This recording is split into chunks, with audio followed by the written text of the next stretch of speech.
In this module, I'll be taking you through Input and Avenza in a little more detail. We'll begin by looking at Input. I've got it in landscape on my iPad, so you can see the various toolbars down at the bottom. If you click on the one to the far left, Projects, you will be taken into the list of your projects. You may not have all those projects, but you will have some of them. And these are the areas that you will be going to when you undertake your ground truthing activities.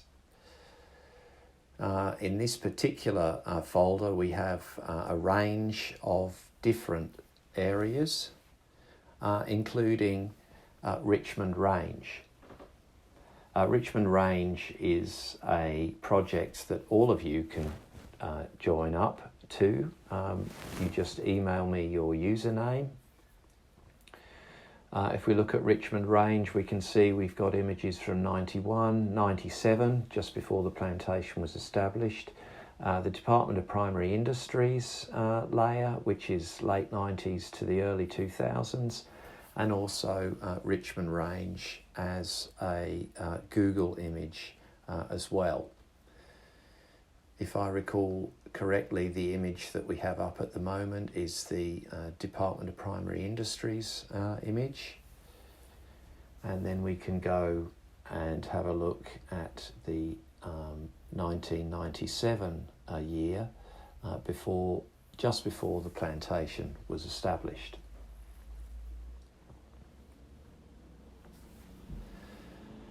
Here you can see various coloured polygons.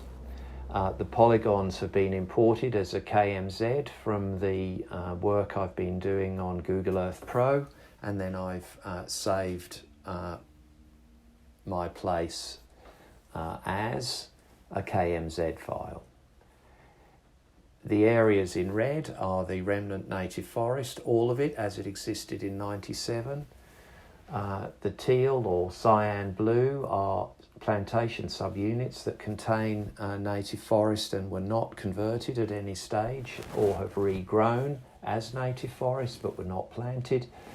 And the areas in yellow represent similar plantation subunits, but subunits that had native forest and remnants in them at the year 2006, after which under the Australian Forestry Standard rules, they should not be converted to plantation and are not considered eligible for plantation.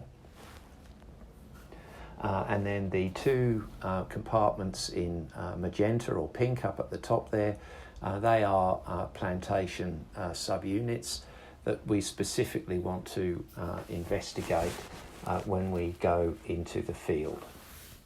And particularly looking at the area in the southern plantation subunit, the large area to the far south in that unit that was remnant native forest in 1997.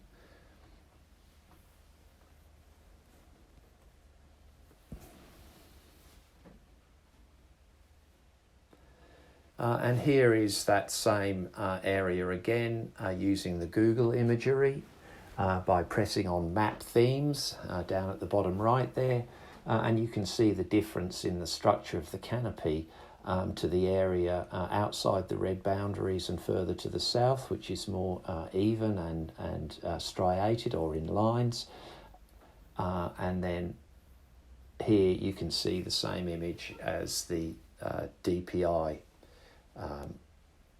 has it. Again, you can see the difference between what's inside that polygon and the remaining plantation areas to the east. Some of this has gone, not all has gone, and we need everybody to be involved in remapping all the polygons. Here they are in 1991. Again, you can see that area contained native forest. This area was all native forest, but has subsequently been largely converted to plantations, as you can see by the younger age and regularity of the trees within those original mapped red polygons. But there are still a few patches down in the south there, for example, or in this area. You can see there is still remnant native forest there today. And your task is to identify all those patches within those original as delineated patches in 1997. Here is your account details. It's important that you stay either subscribed on your device or you log out. In order to synchronize what is on your device, you need to be logged in,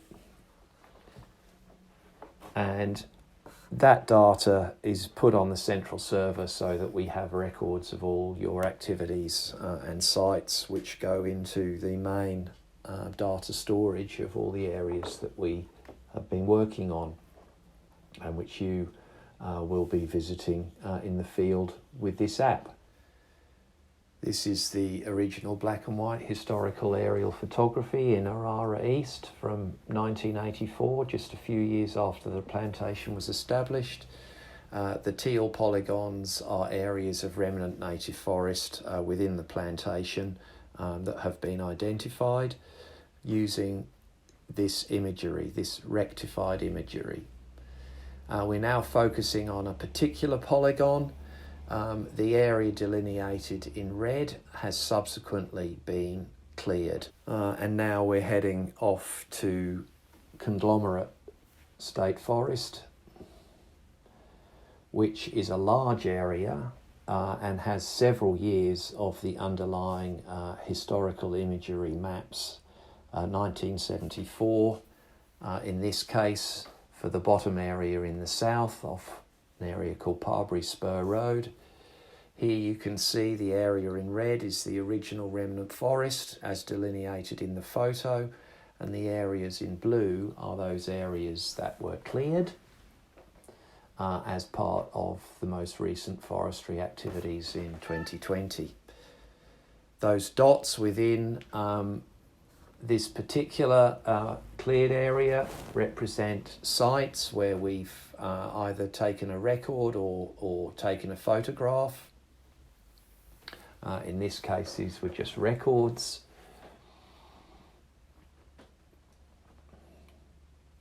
But in this area here, this is a polygon that was completely cleared in the last round of forestry activities. And these records are still on the server and are available in my own cache in my device, my iPad. I've taken the photo and then recorded it using the record feature. And you can see by the dark polygons that these areas represent canopy of trees. And here's one of those stumps with a diameter of 530 millimetres stump height over bark, or DSHOB. And now we're back in Richmond Range on Avenza.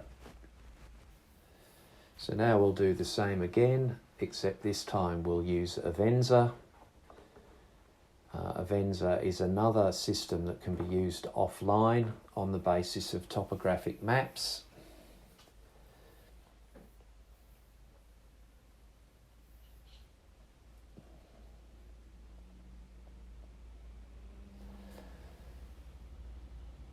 Here's Tuckers Nob represented more visually to give you a good oversight of all the areas where we have recorded images of trees. The red represent the polygons of remnant native forest that we've identified. Each of the pins represents a site number, and these are all based on a KMZ imported in this case from Dropbox.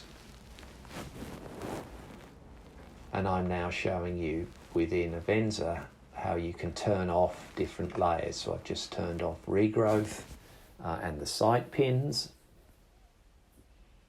and the 229 species that we located within Tuckers Nob. Now we're left with the logging boundaries and the remnants.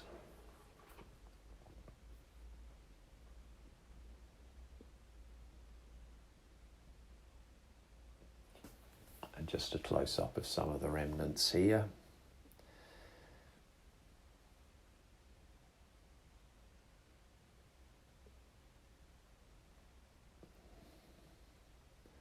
And now we've put back the regrowth in green and the areas in teal that forestry is making as a concession at the moment. You can see it's much less than the areas that we are alleging are native forest.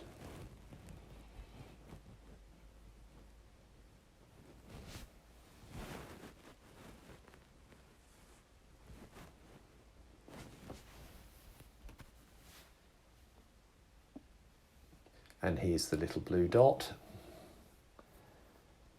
with the pointer showing its orientation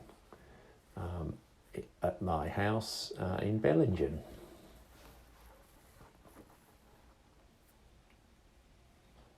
So the value of Avenza is that it's very visual and easy to navigate, import and use.